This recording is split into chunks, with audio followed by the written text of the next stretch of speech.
आती नहीं।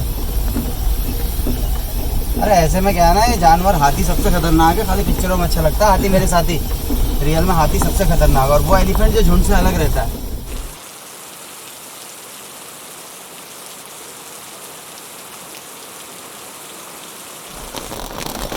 अरे पीछे गाड़ी है क्या?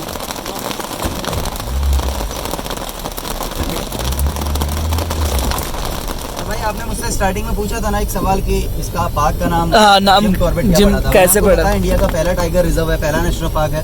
ठीक है। इंडिया में 100+ नेशनल पार्क, 42+ टाइगर रिजर्व है। तो इतना जबरदस्त कोई किसी नेशनल पार्क का या टाइगर रिजर्व का ऐसा इतिहास नहीं है, बट जो हमारा जिम कॉर्बेट नेशनल पार्क है ना, इसका इतिहास थोड़ा बहुत ज्यादा जबरदस्त है। अच्छा लगता है किसी को बताने में कि जो 1936 में जब ये पार्क बना था, इसका नाम पड़ा था heli national park. Markan heli जो है हमारे यूपी प्रांत के ब्रिटिश गवर्नर थे, उनके नाम पे पड़ा था।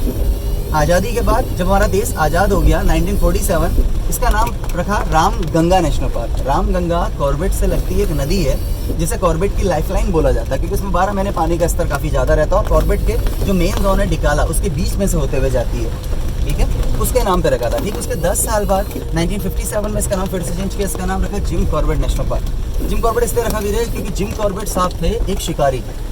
ठीक है, ये जो लोगों का मानना है, बट मेरा मानना नहीं है कि जिम कॉर्बेट एक शिकारी थे। बट मेरा मानना क्यों नहीं है, बात का मैटर है। जो लोगों का मानना है ये आपको बताता है। जिम कॉर्बेट एक शिकारी थे, Hunter James Edward Jim Corbett उनका पूरा नाम था। यही इंडिया में पैदा हुए थे 1875 में। फादर थे William Corbett, mother Mary John. लगभग टोटल 13 भाई बहन, 8वें नंबर के जिम कॉर्बेट। बचपन की शिक्षा उनकी उस टाइम में उस कॉलेज का नाम नहीं पता, बट आज उस कॉलेज का नाम बिरला विद्या मंदिर है। नैनीताल में पढ़ाई की। नैनीताल से आप टर्न ले रहे थे ना, जहाँ से कालाडूंगी करके, कालाडूंगी जो सामने घर था, वो जिम कॉर्बेट का म्यूजियम जो बन गया, जिम कॉर्बेट का घर था। समझ रहे हो ना? तो बचपन में उस कॉलेज का नाम उस टाइम में तो बड़ा, आज उस कॉलेज का नाम बिरला विद्या मंदिर है। 10 से 15 साल की उम्र में बोलते हैं एक लेपर्ड मार गिराया था। बाद में बिहार में रेलवे में जॉब करते थे, उन्हें बुलाया जाता था। हमारे उत्तराखंड के 2 पार्ट होते थे, कुमाऊं और गढ़वाल। सुने? कुमाऊं और गढ़वाल 18वें दशक में कभी राजा होते थे, उनके नाम पे कुमाऊं गढ़वाल बोलते हैं। 19वें दशक में जिम कॉर्बेट को बुलाया जाता था कुमाऊं और गढ़वाल में, जब कोई टाइगर या लेपर्ड वेनिटर हो जाता था। ऐसी जिम कॉर्बेट को 1909 में उस टाइग्रेस को मारने का प्रस्ताव रखा गया, जिसका पता है टाइग्रेस का इंसानों को खाने में वर्ल्ड रिकॉर्ड है। वो जगह पड़ती है, उत्तराखंड का एक डिस्ट्रिक्ट पड़ता है नेपाल बॉर्डर पे, चंपावत। चंपावत, वहाँ की बात बता रहा हूँ। आप मुझे बताओ एक टाइग्रेस ने कितने लोगों को मार दिया होगा जो वर्ल्ड रिकॉर्ड बन गया? बताइए। समथिंग आज तक वर्ल्ड रिकॉर्ड है 40-50 450 लोगों को मारा था, जो सरकारी डाटा है। 450 लोगों को, थोड़ा धीरे 450 हाथी का मूवमेंट है ना। 450 लोगों, जब भी गया 450 लोगों को मारा था, जो एक सरकारी डाटा है। बट लोकल विलेजेस बोलते हैं वो टाइग्रेस पहले नेपाल में मैनिटर हुई थी। नेपाल आर्मी की मदद से उसे इंडिया में खदेड़ दिया गया। इंडिया और नेपाल दोनों देशों में मिलकर उसने 1000 से 1200 लोगों को मारा था। जब जिम कॉर्बेट को उसे मारने का प्रस्ताव रखा गया तो जिम कॉर्बेट ने मना कर दिया। उसने एक शर्त रखी, क्योंकि उस टाइम में क्या होता था, जो मैनिटरी टाइगर, टाइग्रेस और लेपर्ड होते थे, इन्हें मारने के लिए गवर्नमेंट एक अच्छा खासा इनाम रख देती थी। ये हाथी का मल पड़ा है, मतलब हाथी ताजा गया यहाँ से ना। हाँ, अभी मिले ना हाथी, ये सिचुएशन बड़ी क्रिटिकल है, मंगा भी नहीं पाएंगे, बैग करके पर्दा लगा है। मिले तो दूर मिले। तो जब उन्हें प्रस्ताव रखा, उन्होंने मना कर दिया। उन्होंने क्या कहा कि भाई मैं इसे मारने की इनाम की राशि नहीं लूंगा। इसीलिए जिम कॉर्बेट मेरी नज़र में शिकारी नहीं है। उन्होंने लोगों की भलाई के लिए अपनी जान भी जोखिम में डालकर उस टाइग्रेस को मारा था। तो जब उनकी डील फिक्स हो गई तो जिम कॉर्बेट चंपावत डिस्ट्रिक्ट के लिए निकल गया। उस टाइम पे कोई ऐसा ट्रैवल तो होता नहीं था। जिस दिन वो वहाँ पहुंचे, उसी दिन उस टाइग्रेस ने 13 साल की मासूम बच्ची को मारा था। जिम कॉर्बेट बिना समय व्यर्थ किए हुए उसे ट्रैक करना शुरू कर देते हैं, और उसको ट्रैक करते हुए उस तक पहुंच भी जाते हैं। जंगल में सिर्फ एक मौका मिलता है, आप या वो। उस मौके को गवाए बिना जिम कॉर्बेट अपनी राइफल से उसे मार के एक लंबे अरसे से चंपावत डिस्ट्रिक्ट के लोगों को उसके भय से भय मुक्त कराते हैं। फिर ऐसा जिम कॉर्बेट ने 1926 में उत्तराखंड का एक जगह पड़ता है रुद्रप्रयाग, सुने हो? हाँ। रुद्रप्रयाग में उस तेंदुए का, उस लेपर्ड का शिकार किया था, जिसने 5 जून 1918 से लेकर 2 मई 1926 तक रुद्रप्रयाग के लोगों का और बद्रीनाथ केदारनाथ जाने वाले यात्रियों का बड़ी बेरहमी से कत्ल किया था। एक सीरियल किलर की तरह लोगों को मारा था उस लेपर्ड ने। वो इतना खूंखार लेपर्ड था कि वो लोगों के घरों के दरवाजे तोड़ के घरों के अंदर से ले आता था। वो एकमात्र ऐसा लेपर्ड था जिसके चक्कर में उस जमाने में 3000 शिकारी, 2500 पिंजरे और मरी हुई लाशों को जिन्हें दोबारा खाने आता था, उनमें जहर डाला जाता था। वो बॉडी के उन पार्ट को खाता ही नहीं था जिनमें जहर होता था। वो इतना शार्प हो गया था। वो एकमात्र ऐसा लेपर्ड था जिसके चक्कर में हिंदुस्तान का नाम आज़ादी से पहले विदेशों के अखबारों में छा गया था। पूरा नहीं बताऊंगा, खुद पढ़िएगा, एक बता रहा हूँ बस। उसका पहला शिकार था 5 जून 1918। एक चरवाहा जो 14 साल का लड़का था, उस पे 40-50 भेड़ें थी।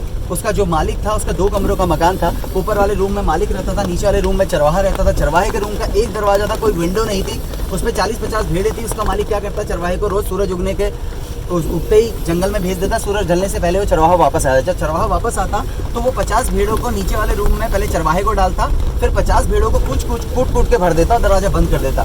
सेम प्रोसेस उस दिन भी उसने यही की। जब चरवाहा वापस आया, पहले उसने चरवाहे को डाला बेसमेंट में, फिर 50-60 भेड़ों को डाला कूट के और दरवाजा बंद कर दिया। पर नेक्स्ट डे जब वो उठ के आता है ना, वो देखता है दरवाजा टूटा होता है, उसमें ब्लड लगा होता है। पर जो उसका मालिक सोचता है कि जो भी लेपर्ड वगैरह होगा वो उसकी भेड़ों को ले गया होगा। बट वो ताज्जुब खा जाता है, वो लेपर्ड उन 50-60 भेड़ों के पैरों के नीचे से जाके उस चरवाहे को ले गया था। पहला शिकार उसका, बहुत जबरदस्त शिकार था। बुक पढ़ेगा था मैंने, आदमखोर हो गया, रुद्रप्रयाग वाला। तो फिर ऐसा जिम कॉर्बेट ने वीरे कई आदमखोर ना, जो नरभक्षी हो जाते थे, आदमखोर हो जाते थे, गांव के गांव खा जाते थे, उनका शिकार किया था।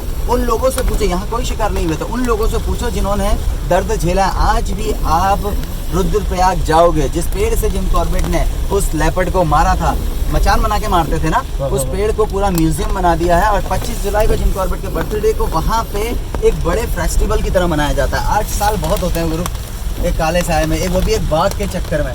उस लेपर्ड ने 148 लोगों को मारा था और 2000 से ऊपर उसने जानवर मारे थे, जो एक सरकारी डाटा। और जो उससे मिसिंग हुए थे उसका कुछ नहीं पता है, पता है। हाँ, और सरकारी डाटा हमेशा कम रहता है। तो ऐसा जिम कॉर्बेट ने कई आदमखोर, टाइगर, टाइगर्स और लेपर्ड जो नरभक्षी हो जाते थे, गांव के गांव खा जाते थे, उनका शिकार किया था। समझ रहे हो ना? समझ पा रहे हैं। आज़ादी के बाद जिम कॉर्बेट यहाँ से चले गए। उनका बंदूक बहुत रेयर था, उन्होंने एक ही बंदूक से सारे शिकार किया था। उस बंदूक को 1951 ऑक्सफोर्ड यूनिवर्सिटी लंदन उसके म्यूजियम में रख दिया था।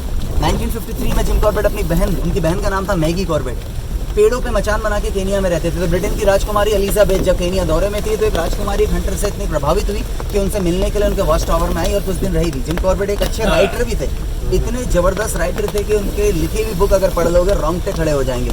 The man-eater of Kumaon, man-eater of Champawat, man-eater of Rudraprayag, bachelor of Pawalgarh. Pawalgarh एक विलेज का नाम है, आपने जी विलेज का नाम आपने कभी नहीं सुना होगा। जो पवलगढ़ एक गांव का नाम है। जब आप जिम कॉर्बेट का बुक पढ़ोगे ना, बैचलर ऑफ पवलगढ़, वहाँ जिम कॉर्बेट ने अपनी लाइफ का सबसे बड़ा टाइगर मारा था। गलती से मर गया था, किसी और को मारना चाहते थे, वो मर गया, तो उस पर बुक लिखा bachelor of Pawalgarh, Kunwara tiger. वो कितना बड़ा था पता है? 11.5-12 फीट लंबा टाइगर था। इतना जबरदस्त, हाँ, इतना जबरदस्त टाइगर। क्योंकि टाइगर अपनी टेल से मुंह के उस तक नपता है, पता है? पूंछ से नपता है ना tiger. Treat of my India, jungle Lord जैसी जिम कॉर्बेट ने फेमस बुक लिखी है।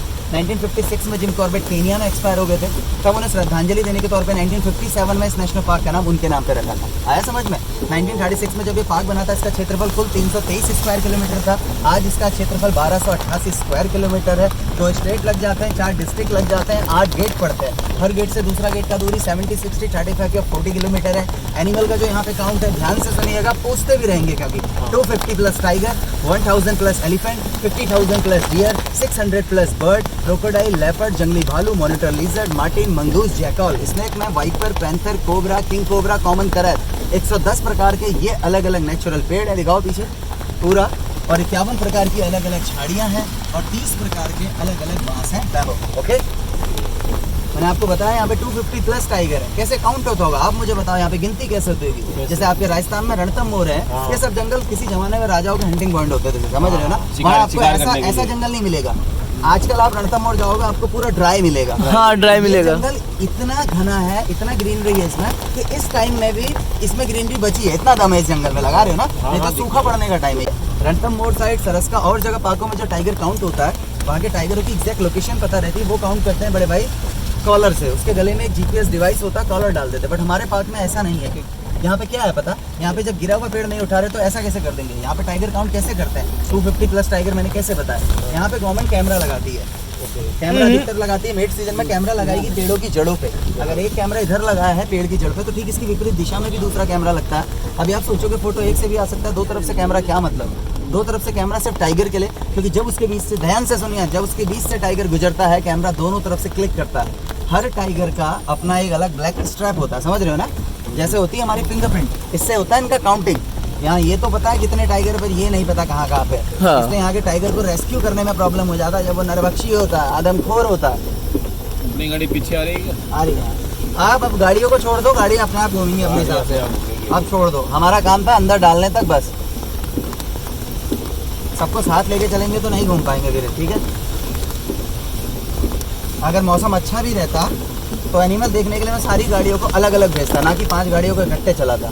5 गाड़ियाँ इकट्ठे जाएंगी तो आवाज़ ज़्यादा होगी, समझ रहे हो ना। ज्यादा होगी।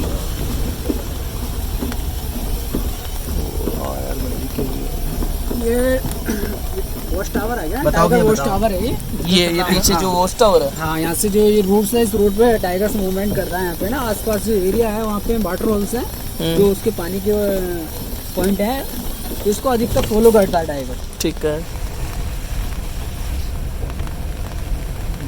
दिख जा भाई, दिख जा कहीं तो दिख जा यार। एक यहाँ दिखेगा तो सर छोटा जानवर तो छोड़ो, दिखेगा थोड़ा तगड़ा ही दिखेगा फिर, हाथी वगैरह। हाथी। हाँ, डियर वियर तो नहीं दिखेंगे ऐसे में, मैं सच बता रहा हूँ। और टाइगर का मूवमेंट भी बारिश में वो हंटिंग थोड़ा इजी हो जाता है, पर अभी करे ना करे वो तो नाइट में करता है। नॉकडाउन है ना बड़े भाई, सारे एनिमल का ये सिस्टम ना। टाइगर वगैरह है रात को मूवमेंट करते हैं, दिन में इन्हें बेलर दिखता है समझ लो, या ब्लैक एंड वाइट दिखता है। रात को पूरा साफ दिखता है। हाँ, रात को तो मूवमेंट करते हैं, पर हमारे वहाँ क्या है, एनिमल एक्ट का है, हमारे यहाँ रात को सफारी अलाउड नहीं है। मॉर्निंग सफारी, अर्ली मॉर्निंग, तभी तो आज सफारी जो है वो कितने 3 से 7। 3 से 7 लास्ट 7 बजे एंट्री की जाती है। और मॉर्निंग वाली मॉर्निंग वाली रहती है आपकी 6 से 9, 9:30। 9:30 लास्ट। ये है वाटर बॉडी है, ऐसे मैन में तालाब बनाते गवर्नमेंट एनिमल के लिए पानी के लिए। अंदर की साइड है, बाहर की साइड तालाब का दीदार करो, तालाब का क्या हो गया? हुआ है पूरा। कमांडो क्या हो गया? जो जंगल अरे कमांडो गाड़ी कहाँ घुस गई? ओ ओह माय गॉड, एडवेंचर हो गया सर। एडवेंचर हो गया पूरा। एडवेंचर भाई भाई। गाड़ी जो है, गाड़ी बस चुकी है। गाड़ी गिर गई हमारी, एडवेंचर हो गया। गाड़ी गिर गई। आप यहीं रहो, कम ऑन, हम लोग जाएंगे, रुको। अरे उतरो मत। ये गाड़ी जो है वो अंदर जंगल के अंदर चुकी है, बिल्कुल। चुकी है, तो अंदर गड्ढे में गिर चुकी है। ये वहाँ पे प्रॉब्लम तो हो अब गई। रेस्क्यू- वो भी गिर गया, वो भी गिर गया। ओ तेरी। अब रेस्क्यू करेंगे इसको। उसका रेस्क्यू होगा। यही जा रहे हैं कि हमें बोल रहे हैं कि आप अंदर रहो, क्योंकि हम लोगों को बाहर जाना सेफ नहीं है बिल्कुल। आपके लिए सेफ नहीं है, तो हमें अंदर ही रख रहे हैं। तो रेस्क्यू किया जा रहा है इन्हीं के द्वारा। यहाँ की जो टीम है, ये जो ड्राइव करते हैं या जो गार्ड है, ये सभी लोग मिलके और निकालने में लगे हुए हैं। बट वो पूरी तरीके से खड्डे में जा चुकी है, अंदर जा चुकी है। उठा के निकाली जा रही है गाड़ी को, और निकाल भी दिए उठा के।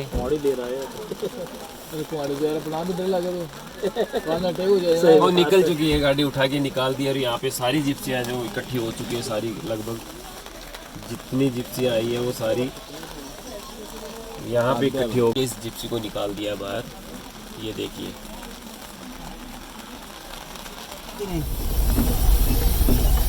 अरे ऐसे में क्या है ना, ये जानवर, हाथी सबसे खतरनाक है। खाली पिक्चरों में अच्छा लगता है हाथी मेरे साथी, रियल में हाथी सबसे खतरनाक। और वो एलिफेंट जो झुंड से अलग रहता है, जो दादी वो से झुंड से अलग कर देगी, वो बनेगा खतरनाक हाथी।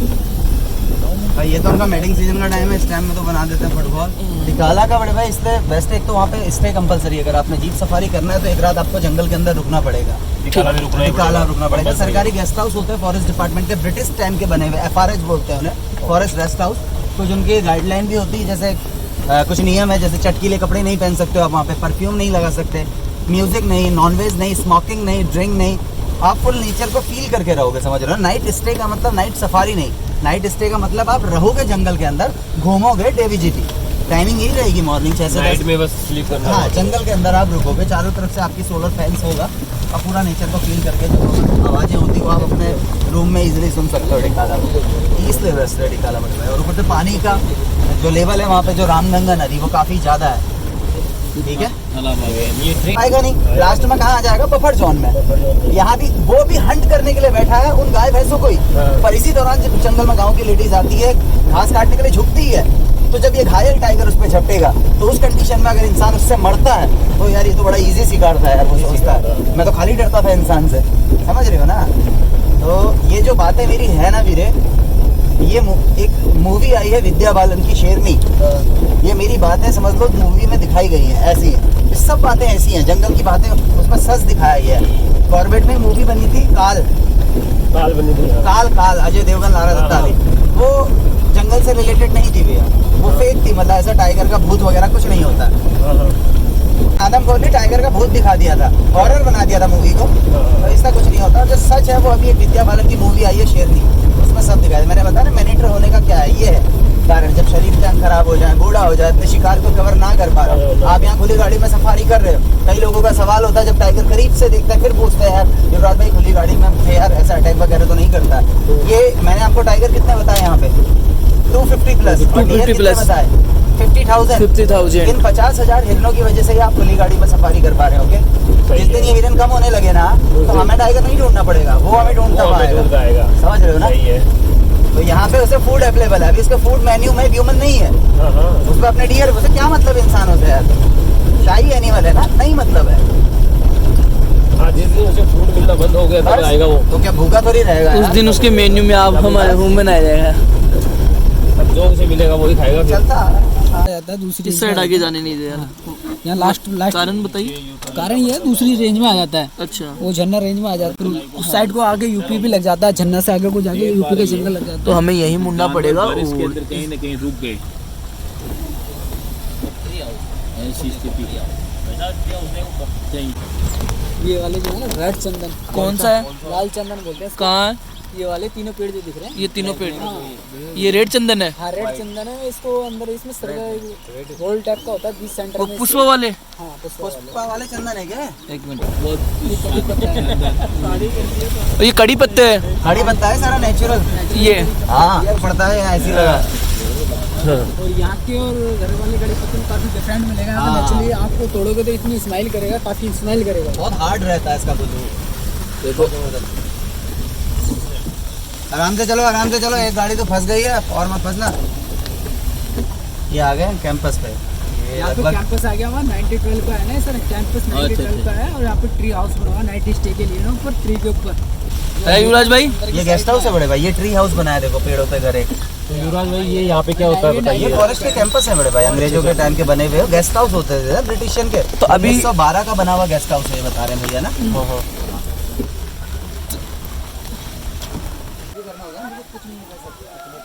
आपको कितना दिया मुझे? 5 छक्का 30, 5 6 7 दे दिया आपने मुझे। 2000 लगा दो पूरा, पानी आएगा। में रहने तो पर्दा ना उठाओ, पर्दा जो उठ गया तो भेद खुल जाएगा। पर्दा जो उठ गया तो हाथी मिल जाएगा।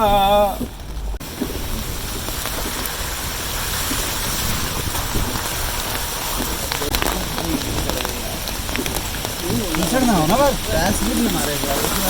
आगे भी पड़ेगा ना। यही था ना। और इन एरिया में ये ना, क्योंकि इसमें है ना भाई, यहाँ पे जो पेड़ है ना, ये पत्ते पत्ते पेड़ देख रहे हो, हाँ। ये है रोहनी का झाड़। ये जंगल में जो है एलिफेंट का फेवरेट फूड है।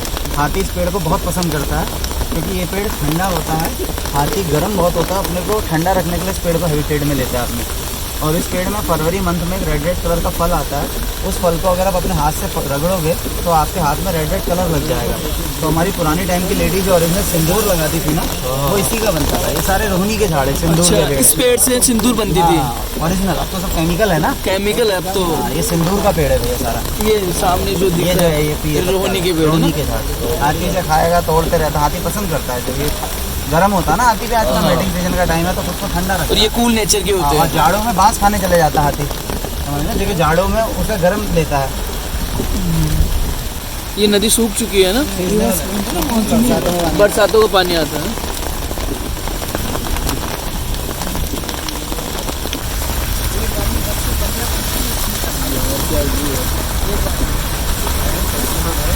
व्यू अच्छा है।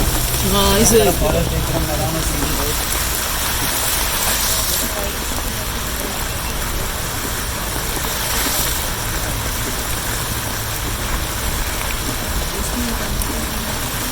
तो मेरी दोनों तरफ तो आप देख सकते हो ये ग्रासलैंड एरिया है जो गवर्नमेंट के द्वारा एंटर करके और यहाँ पे ग्रास उगाया जाएगा एनिमल्स के लिए। और ये एक तरफ आप जंगल देख सकते हो। हाँ, आपको ही पता है झड़ झड़ लगेगा।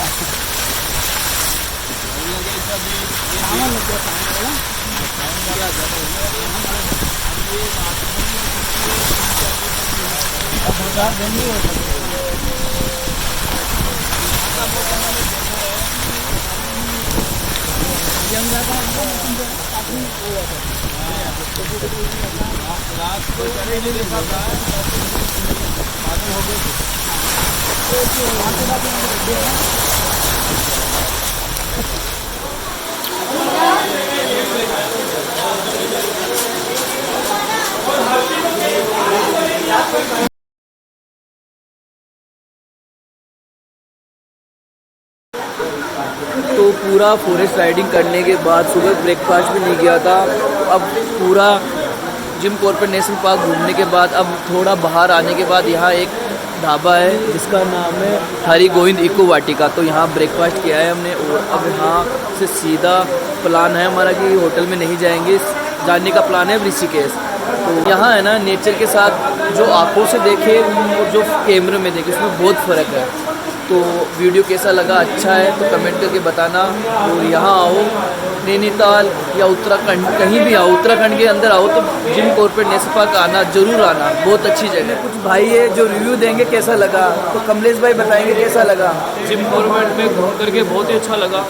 स्पेशल यहाँ का जो जंगल है बहुत घना जंगल है और जो पेड़ की जो प्रजाति है वो भी यहाँ पे बहुत प्रकार की है।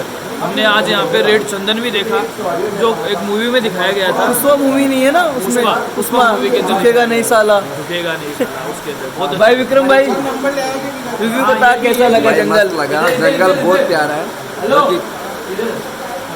तो अपने भाई बता।